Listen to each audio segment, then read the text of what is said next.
it's stuck with me like Mhm. for many, many years. It's nuts how something like one thing that was said when you were like 12 or Yeah, maybe younger, I don't know.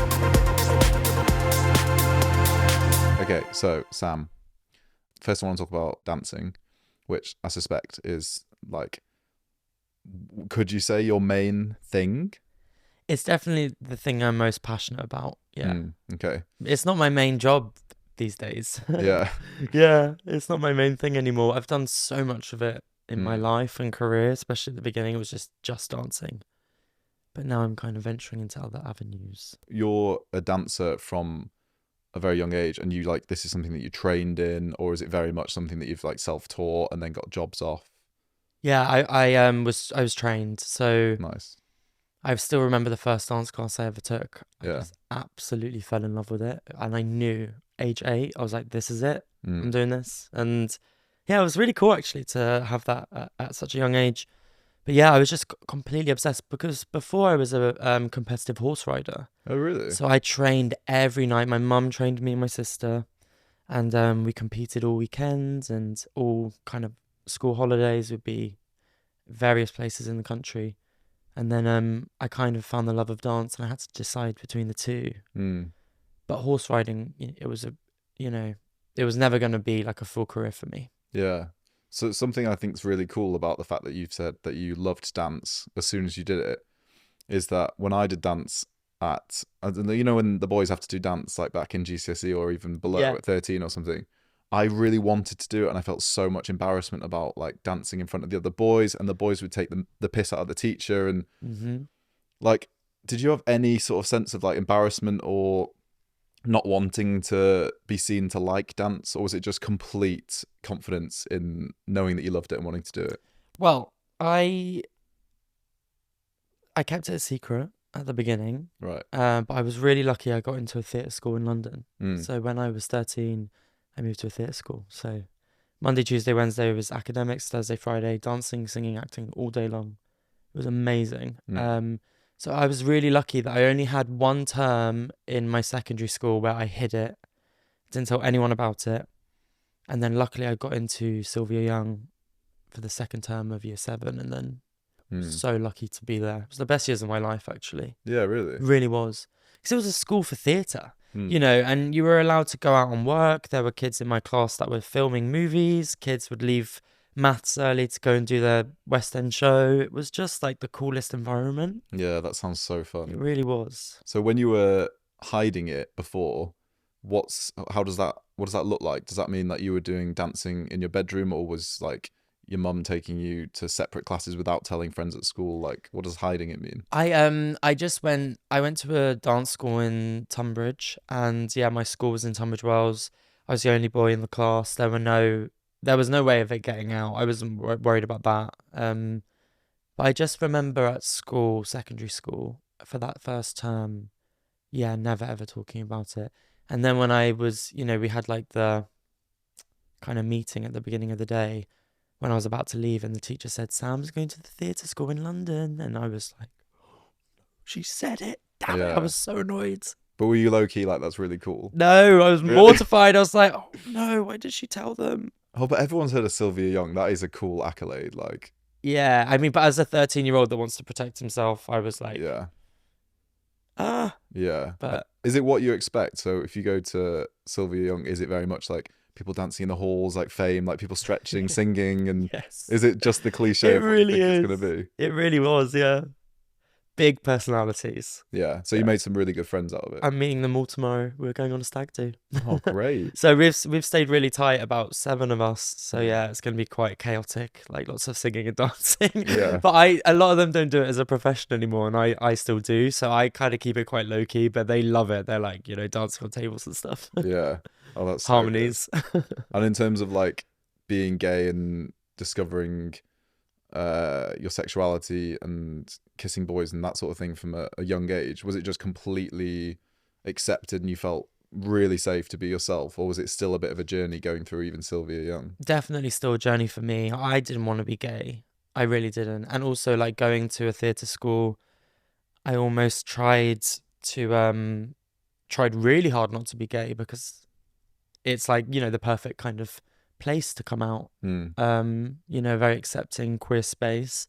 But yeah, I really struggled in my teens coming out. I didn't want to be gay.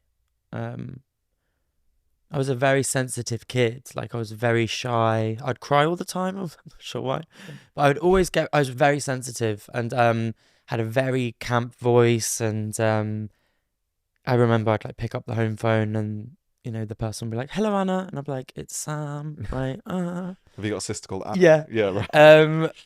So yeah, it was I tried to really like stay away from that kind of life for a Right. while. Yeah, it was definitely a journey. I remember my friends being like, "Oh, because I kissed a boy and or whatever. You must be bi. You must be gay." And I was like, "Fine, fine, I'll just be bi." I felt like Yeah. I had to say I was something. Do you think that you've got anything that sticks out as something where you were really like pretending to not be gay, or were you dating girls at Sylvia Young or anything like that? I had a girlfriend, yeah, for a year or two. Hmm. I think I remember, watching like gay porn for the first time and being like, what am I doing? Like, I Yeah. didn't know that world existed until I opened it up and I was like, oh, like this is, so wrong, but so right. And it Yeah. sounds so cliche, but it really was. It was like, what am I doing? What is this? Like, Yeah. Do you know what it is? It's always the underwear aisle in the supermarket. The bulges on the Calvin Kleins and things like that. right, Did the you not things get like that? that. Oh, I don't remember that specifically. But then also, like High School Musical, like Zac Efron was such a hunk, wasn't he? Oh But I God, was like, yeah. no, it's Vanessa, it's Vanessa, Yeah, yeah, yeah. uh. Well, I would hope that it's, when you said that you were scared to dance and be known to be dancing between the ages of like 8 till 13, I would hope that's different now. And dancing maybe is a cool thing for young boys to be doing, regardless of whether they're gay or straight. But you are in the dance world, so you could probably answer that question. It's still, there's not, it's still, they still have problems. Really? Yeah, especially the young boys. And I teach all over the country up north, and, it's still, quite sad for them. They do get bullied still. Really? Yeah, And who is yeah. it doing the bullying? Is it just lads that It's don't? kids. Kids can be so mean. Like that Yeah. age of like 10 to 14, maybe even a little bit older. But I tend to, I tend to see like that age. They're learning, they're growing up, they get insecurities, they're learning about all these things. And yeah, I just think kids don't have that filter. They don't know how to, Mm. they're like yet to learn. But you'd hope with all the TV programs, the movies, the gay queer love stories, and that people would start to get used to it. And I think there has been a shift, but I don't think it's like fixed at all. I think there's No. a lot of room to Yeah. grow. So you're in great shape. Oh, thanks. And is this well, it's hard not to, say that you are in great shape if you look at your social media or any of your dancing videos and stuff like that. And I know that you know, staying in good shape is really important for a lot of gay guys. It's really, gymming and being fit and active and things like that. Would you say that it's mostly down to dance? I do go to the gym like most days actually. Yeah, I do. I do weights. I mean, yeah, teaching really helps like with cardio. I don't tend to do loads of cardio. It depends on my schedule. If I'm dancing a lot in a show, for instance, I'll be really trim and I won't need to do any cardio. But I do like to do weights. But also, I really like going every morning for the head and turn off my phone. And it's kind of like a habit now. I've been doing it for quite a long time. And would you say that you're very strict with diet and do you think a lot about what you eat? No, I'm terrible Oh, actually. really? Yeah, that's probably why I gym more because I need to balance it. My diet, I'm a real like sugar lover at night. Okay. So in the daytime I'm like super healthy, Mm. very clean, and then at night I'm still trying to navigate my diet actually because I think sometimes if I'm gonna be really honest, I think I can undereat in the day. I walk a lot as well, I must say that. I walk loads, maybe like an hour or two a day. It could even be more. I'm always walking to the next place I need to be if I can and I have time. But so that's a really great form of really easy cardio actually. But I think sometimes with my busy schedule I can not forget to eat, but eat less. Mm. So at night I'll have a huge dinner and then I'll get like a sugar big sugar craving. Mm. Very easily can have a tub of ice cream if I'm not. Really, just at Yeah, home, just chilling out. very easy. I don't do these fitness apps. Yeah, it's quite overwhelming, isn't it? It's a lot, and I wouldn't want to get too obsessed with it where it gets unhealthy. Yeah. Because I do like the way I look, and that's also taken some time to get to that headspace because I've been as a gay guy, like, you're super critical. There's a body standard that most, not everyone, but like most people want to reach, and is it attainable? Can you really be that lean all the time, or are you Mm. just hungry all the time? Like, Mm. it's quite miserable, and I've had that. I've experienced that when I've tried really hard to get lean nice and fast, and I've been in bed at midnight and I can't sleep. Yeah. And I'm like, this is miserable. Like, I'm miserable. All to get like small percentage body fat. And is it something that you've always been quite comfortable with?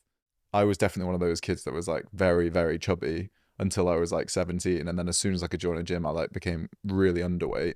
And that seems to be quite a common thread as well. Like that sort of, the before me and the after me. I Yeah. feel like that's a gay thing, isn't it? They're like, this was me when I was 16. This is like awkward sort of like slightly fat kid next to all their parents. And then it's like them now like looking quite gym buff and stuff. Would you say that you had any sort of like transformation? Have you been quite consistent? Because obviously you've been dancing for so long. 100%. I had that too. Like, I was quite a chubby kid. Really? Loved the sweets. Yep.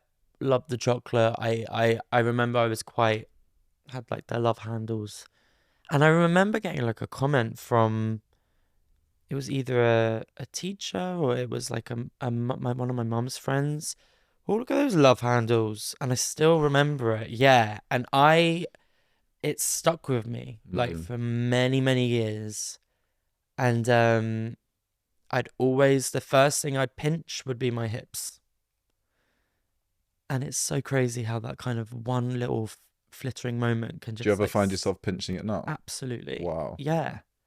Um, Yeah, that is it's nuts how something like one thing that was said when what you were like 12 or yeah, maybe younger. I don't know. like that thing even now you still find yourself pinching your non-existent love Hmm. handles just to like that was like a habit that you always had. Mm. So weird. I was in like the best shape of my life. I was in December just now, 23. I was doing a dance show and super high energy. I was burning so many calories. I was so lean. And I look back at photos now and I was like, God, I was lean. But at the time, I was still, Hmm. oh, maybe a little bit more. I was so lean. Oh my gosh.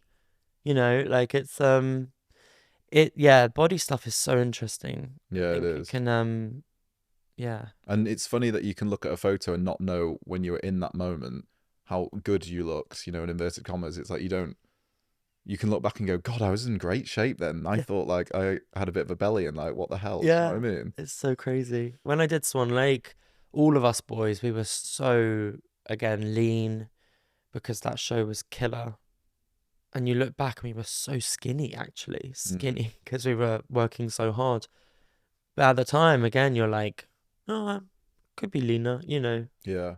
I promise we're not just going to talk about your body for like a whole hour. I I know we've just spoken about it for like actually 10 haven't been minutes. to the gym for about a week because I've really hurt my shoulder and it's making me sad because I miss that routine Yeah. of getting to go. But yeah, my shoulder's really not good at the moment. So Well, anyway, that's boring. no, we can talk about your shoulder. No, don't. That's actually the next thing I was going to ask you is about routine because routine traveling, obviously working in a creative field where you might get flown out somewhere or you're staying in hotels in different parts of the country. I find when I travel, it gives me a bit of anxiety because I like routine so much so that I like going to the gym in the morning and I like kind of watching what I'm eating to some degree that it throws it out of kilter when you're constantly living out of a bag and 1 minute you're in Barcelona or the next minute you're in London. How do you manage that? Like, how do you keep on track of, what you're eating, but also just like general life routine? God, yeah, I so agree. I really hate hotel workouts. I hate them. I think the gyms, well, I just like being in my own gym. I think there's something about being in your home gym. You know exactly where everything is. I find a lot of the gyms when traveling, unless you're going into like a proper gym in the city, a lot of these hotel gyms are quite small. They don't have the right weights. They're not heavy enough, maybe. They don't have enough machinery. So if I'm honest, working out when I'm away is always quite poor. I will go and I'll do 20 minutes. Um, Eating wise, when you're away, again, it's quite hard, but because I travel quite a lot, It's a bit easier to stay healthier. I think when you're away on holiday and you're at the breakfast bar and you see the pancakes, and you're like, oh Mm. my God, I've got to have those pancakes. But because I do go away a bit, I do tend to just stick to the healthier option because I know I just feel so much better with that after I've eaten it. Although sometimes those pancakes, got them. Oh, absolutely. Especially if Yeah. you had like a massive day dancing the day before, you're like, Yeah, I've earned exactly. this. Exactly, yeah. Would you say that you like traveling with work? Yeah, You do, I yeah. do. I love it. So where's like your favorite places that you've been, or where do you love going in the world? Last year I went on a trip with Jean-Paul Gaultier and we Ooh, went to nice. Volcano Island in Sicily. I've never heard of it. I know, neither had I. Like Volcano Island. Volcano Island. I hope I'm saying Nice. that right. Yeah, it was the most amazing trip. We got to hike a volcano. Um, Gorge. and then we were meant to get a helicopter from. This is just so crazy when I say it out loud. They were meant to fly us by a helicopter onto the island, but the weather was bad that day. But yeah, and then they had like a boat, a Jean-Paul Gaultier boat, and we went on a boat for a few hours with like the global team, so boys from different countries, and we were all together. And then they had a beach, and then in the corner there was like a shoot set up, and then with the photographer, and then we'd have our cool time, and then I want to talk to you as well about, like, obviously when you came in, you were like, I've got so many things going on at the moment, like dancing and making branded content and that sort of thing. Is there anything that you're not doing that you feel like you would like to try out, or something which could even be like a very obscure idea that you think you might be good at that you've never done before? I'd really like to go into acting, Hmm. and I just filmed a short film as an actor, um, and I loved the experience of filming. So if I had a little bit more time, I'd like to work on a few more scenes and take some more classes, get better at screen acting and techniques. So yeah, that is something I'm looking to do when things calm down a little bit more. And would that be acting for theatre and screen, or are you very much like, I want to be a TV actor? Or Honestly, either. I think either? screen is a little bit more compelling to me, but I'd love to be in a play or something like that. Have you you said you've shot something, so you've seen yourself back on camera? I haven't seen the cut yet. Oh, you haven't? No. No. I mean, I've done tapes as well. I've taped for things before, so I have watched myself tapes back. Is that a strange feeling? Like, to obviously yeah, it's just like hypercritical, isn't it? When you're doing screen acting, you're like picking apart everything in terms of like voice, the way I Mm, look, my reaction, like my listening face, that sort of thing. mm. How are you with watching yourself back? It's getting easier, but it's still hard to see your face back. Mm. Because then you see like, things like your frown lines, right? I was like, why do I have these frown lines all the time?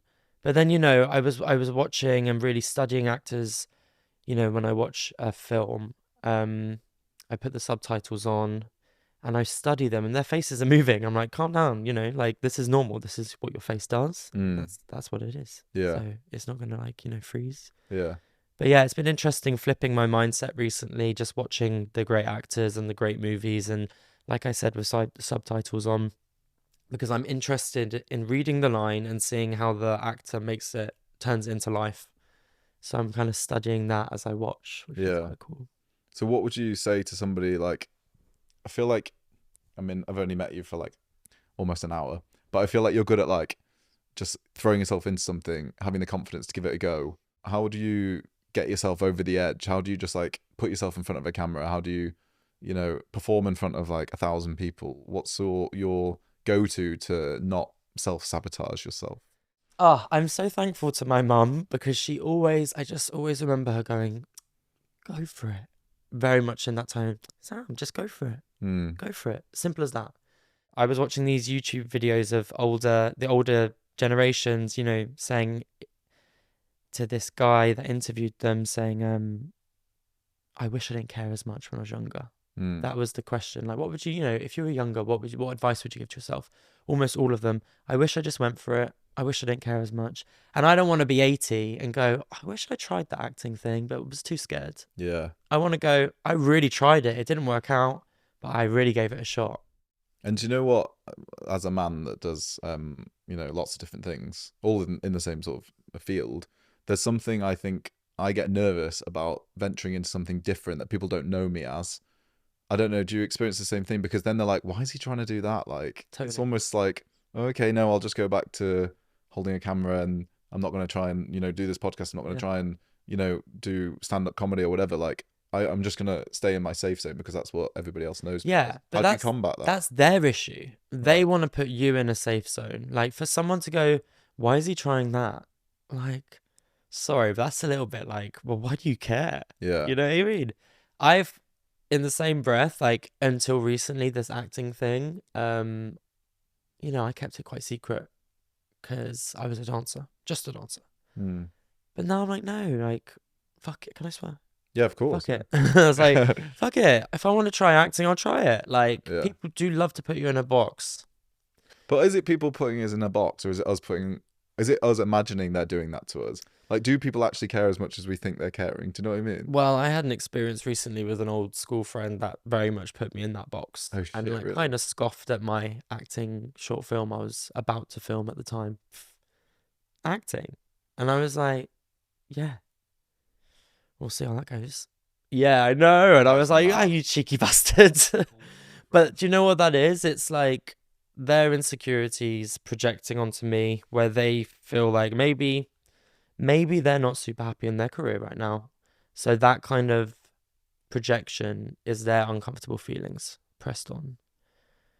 I don't know if you've ever felt this, but if you've ever been, let me talk as from my experience. If I've ever judged someone negatively, at that point in my life, I've been quite unhappy. Hmm. When I've been at my most happiest, positive, fulfilled moments, I don't tend to have those thoughts on others. Hmm. I really do feel like we project out what we're feeling inside. Hmm. So I guess you got to kind of feel sorry for those people that put you down or put you in that box. Yeah, I think that's extremely true. I know from personal experience. I went to drama school. Oh, I would nice. yeah, I would get very jealous if my peers were getting parts and things. And so much so that I would like almost sounds so shit to say out loud, but I was 18 or whatever. But like, you'd be like, "Oh, they didn't get the part." Like, "Oh, they went for that really amazing audition for that TV show, but they didn't get it." And like, obviously I didn't say that to them, Mm. but in my head I was like, "Hmm." And then now I hope I would never react like that. Obviously, I've matured and I'm in a much happier place, but it's so true that, the sort of jealousy and the competitiveness and the wanting people to fail and that sort of thing is something, it does come from a place of like, yeah, jealousy and, an unhappy spot. Mm-hmm. And were you, at that time, were you really succeeding in your... No, not even going for it. So That's the that's thing, not why. even going for it. Yeah. Yeah, and that's it. So I think using that now, if someone has that kind of against us, it's probably because they're not super fulfilled at that time. Yeah. I want to talk about boys, Oh, boys. Okay. dating and whatnot. Yeah. Are you currently in a relationship? Single. Single. Yeah. And is that a happy single, or is it Yeah, it's needed. a needed single? Yeah. It's yeah, relationships are my biggest question mark, tricky thing. I find them really challenging. Tell me what you find challenging about them. Mm. I've had very short relationships for all my 20s. Maybe at the beginning, actually, I had a partner for 8 months or something. I mean, I've never had a relationship longer than a year. I just find, I don't know. It's such a confusing thing for me where maybe I'm going for someone that isn't quite suited for me. I know that in the past, I've definitely gone for guys that I think are right for me, but really, like, truly, I don't think they were right for me at all. But I was such a romantic throughout my 20s. I really wanted that amazing long-term relationship, living with a boyfriend and super happy and romantic. And I think I kind of forced my brain into liking a lot of the guys that I've dated. Not all of them, because some of them I really, really did like, but I think I was like persuading myself that they were really right, and it just obviously didn't work out. Hmm. A lot of my relationships I think I have a 3-month curse. I think Okay. my last 3 boyfriends were 3 months. It's like a quarter year curse. I'm And not sure. is that more your side or their side in terms of the sort of Finishing. yeah, the shift? It's a mix. Yeah, it's a mix. Yeah. It's also difficult, I think, that like I talked to some of my mates about the loving, and this is like a definite like a gay thing, is that we do really well independently. 100%. I think I was saying this like to my therapist. I was like, I'm so much better on my own. I'm so much more confident, Mm, independent, you know, positive, happy. And then in relationships, I tend to just crumble a little bit and get mm. insecure and paranoid. Like there's a clarity to singleness. Yeah. And Yeah. I still kind of do believe that. Maybe I haven't met the right guy yet, but I am so much more confident and myself when I'm on my own. Yeah. And I love doing things on my own. What tends to happen to me is I kind of make that person my world Mm, and I let them dictate my mood and all that stuff, and I'm really working on it to not let that happen, but I don't know how, it just happened throughout a lot of my relationships where I felt very, first of all, inferior to that person. And this is all my doing. Um yeah, I would feel like kind of less than and not good enough always, rather than being like, no, they should be like proud to be with me too. I'd never think like that. have you ever been obsessed with somebody? Um, what, like Baby Reindeer obsessed? Maybe not to that extent, but you know, like what you're saying is, it sounds like you're the, if we're like breaking it down into the attachment styles of people, you're the one that kind of, Anxious. yeah, maybe I'm Yeah, not no, trying I know I to put am. words in your mouth, but No, like, no, and anxious then that attachment. person tends to put the other person on a pedestal. Yes, absolutely. I think it takes me a long time to get over some of my partners. It's taking me like up to a year, Really? Wow. and that's thinking about them like a lot, and it's hard to let go, and it's quite sad. I find it really sad, and that again kind of, I don't want to be too negative, but it puts me off being getting in a relationship really, because it's like, if it does end, do I have to go through this heartbreak again? Like, Yeah. yeah, Have you ever done long distance? no, No, so it's always been like local people. yeah. Yeah. I did. I flew to Canada once to date a guy, which was crazy because I'd never met him. We spent a week together and we decided we were going to be boyfriends. And then a few days later, once I moved home, we like split up because we're like, this isn't going to work. Right. Sounds like a great week though. It was so much fun. Yeah. How did you meet him? Instagram. Oh, really? Yeah. And you just liked what you saw, so you were Just like, got "Oh my God." chatting and then we FaceTimed. Then he was like, why don't you come to Montreal? And I was like, yeah, all right. I think I was like 24. That's really exciting though. I bet that was a really fun trip. Yeah, it was super fun. I think that some gay guys think that as well, maybe because you go to a lot of like industry events and y- maybe you meet a lot more gay men organically just through the work that you do, that it's a lot easier to find potential boyfriends and dates and that sort of thing. Would Yeah. you agree with that or not? Um, I mean, it's so funny because I've been to a lot of these like fashion parties, and there are beautiful people everywhere, but I've never met anyone I've really been Mm. attracted to or gone on a date with. And also, I feel like everyone's mind is kind of there to kind of work a little bit. Yeah. It's not as whereas if you're going out to a club, I feel like there is a different energy. Yeah. But at these kind of industry events, it's not so, I want to say, appropriate to be fishing out the hot one to date. Yeah. You know? No, it's so true that you're kind of like on in terms of like a Yeah, working environment. yeah. So, Sam, something I would like to talk to you about, and it's something that I know that we both struggle with, is our relationship with alcohol. I know that you've been very open about periods in your life when you've been sober, and it's very difficult as well. Obviously, like it's everywhere and clubbing and going out and that sort of thing. So, like to bond with other gay guys off something which isn't drinking, but this extends to just British culture in general. Like on a hot day like today, in London, you'll walk out onto Broadway Market and everyone will be there with Aperol spritzes drinking outside. It's like Exactly. it's so hard sometimes to actually like figure out or ask your mates, let's do something that's not go to a beer garden today, Mm. because people are like, that's kind of the thing we do. Do you know what I mean? It's honestly crazy. And drinking, specifically drinking, is like in every situation possible. Like a funeral, at a wedding, a baby shower, apart from the mother, a party. you're sad, someone broke up with you, let's go to the pub. Or you want to go on a date? Let's go to a pub. It is everywhere. It's everywhere. Like, I can't think, apart from maybe like when you're working or you're pregnant and it's, you know, or something like that's when you're not drinking. But like, I just think, you know, God, it is so everywhere. And almost every situation there is like a drink involved. You know, I've had people that haven't wanted to cheers me before with a Diet Coke because they just, to them, it doesn't make sense. Like, why would you cheers with a non-alcoholic drink? But really, it's just great. It's funny, isn't it? How like the culture is so kind of warped in our heads. I have a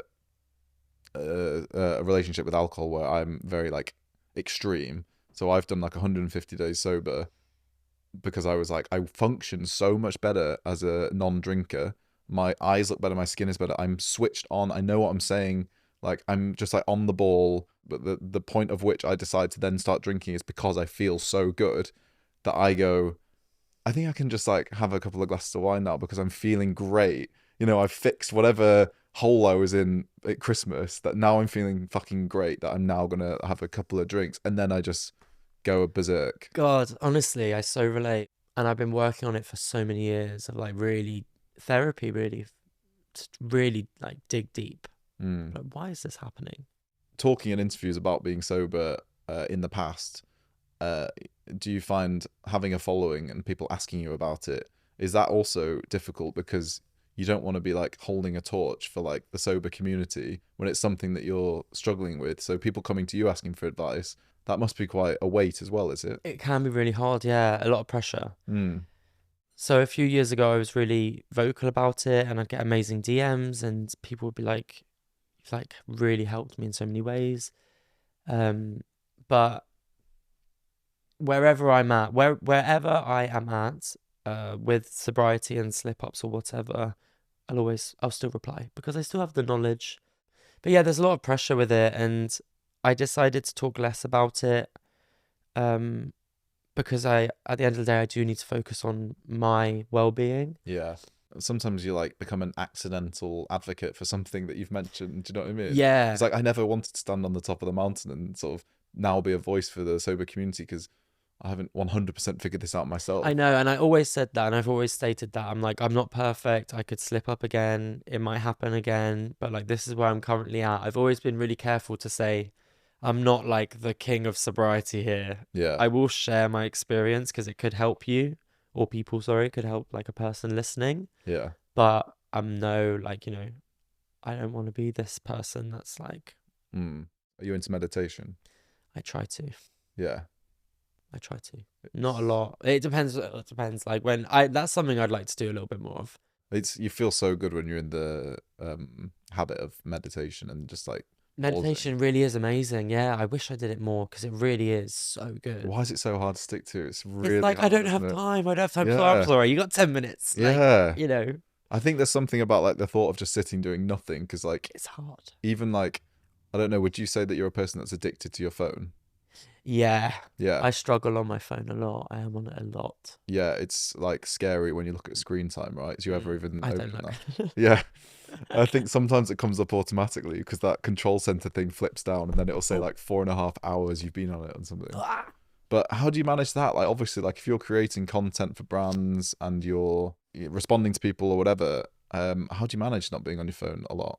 When I need to be on it, I'll be on it. But honestly, it is pretty throughout the day, like on and off. But in the mornings, like I said, at the gym and when I wake up, I try not to go on it. I also use Instagram in a little bit more of a healthier way. I don't tend to scroll a lot because sometimes I find I can get myself into comparison mode with other people and I don't like it. So I've kind of naturally I've stopped checking who watches my stories. I don't really look.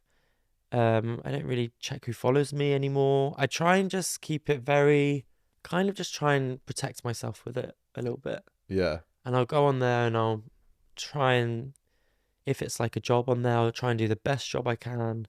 Or, you know, like I do love taking photos and getting creative and making transition videos. I do love that.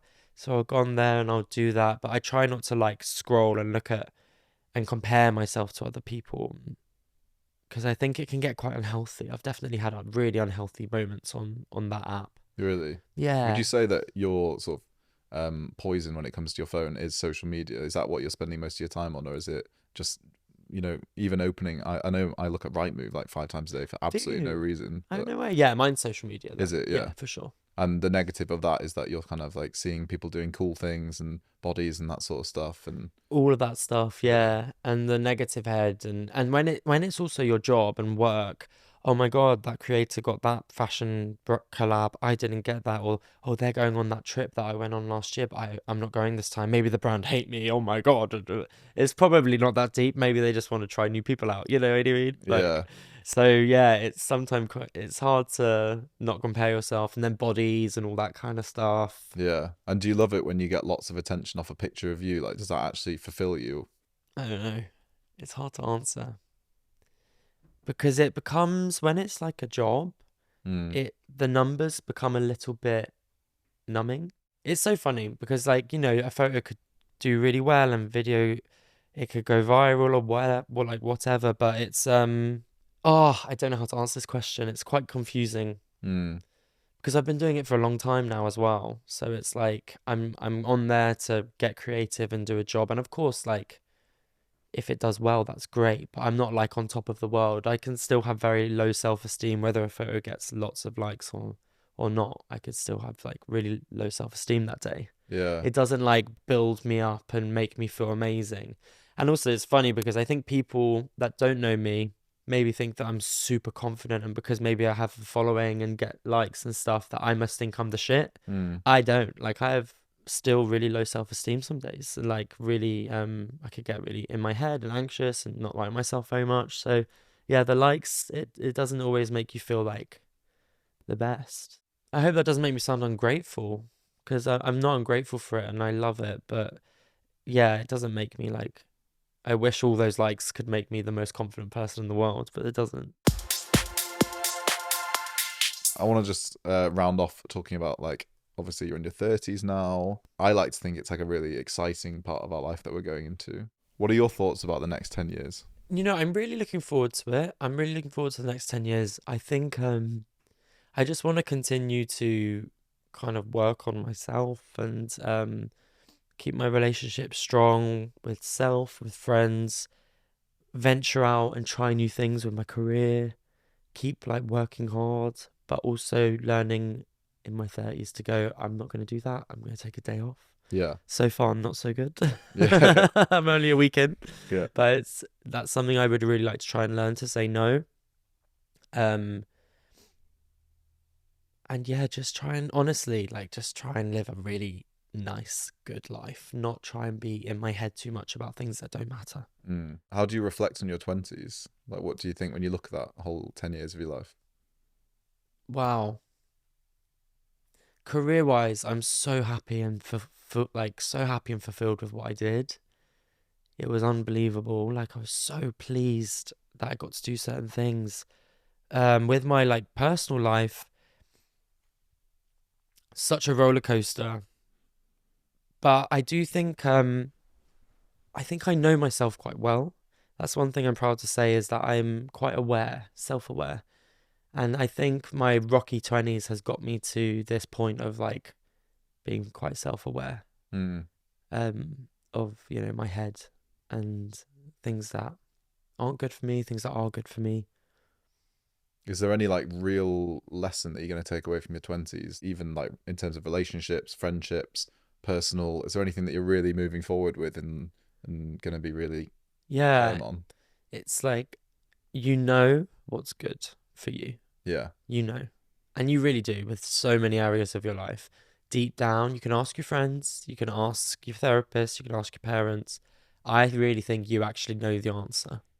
And would you say that you've got like a dream booking that you would love to do? Obviously, you want to go into acting, A so is dream that, booking. yeah, like a job or something? Mm. Like, would you love to be in like a sort of fantasy film or like a TV series? I could so see you in like an It's a Sin or something like I'd that. love to be in something like It's a Sin. Mm. Love that. We'll just leave that there for Russell T Davis. Hey, Russell. Yeah. Yeah, so I mean, do you have like a specific thing that you really Honestly, like something like It's a Sin. mm, Something gritty and dark, and something I could actually really relate to, and in terms of like the partying, I'd love to get into like a character that was like I'd had experience with. Yeah. And then equally in the same breath, I'd love to try and work on a character that is far away from me, so I could really like research it, work on it, and put myself into that mind of someone else. Yeah. That would be really cool. I'd also really love to do something like a Calvin Klein ad. Oh, definitely. Yeah, or like Times Square, Dancing in the Rain. I always say that, Dancing in the Rain, Times Square on that big TV. Yeah, That's that would be my so dream. cool. Yeah, that's another dream of mine. Yeah. Sam, we have to leave it there, but I've absolutely loved this chat. Thank you so much for opening up and being vulnerable and generally just being lovely. So thank you. That went really fast.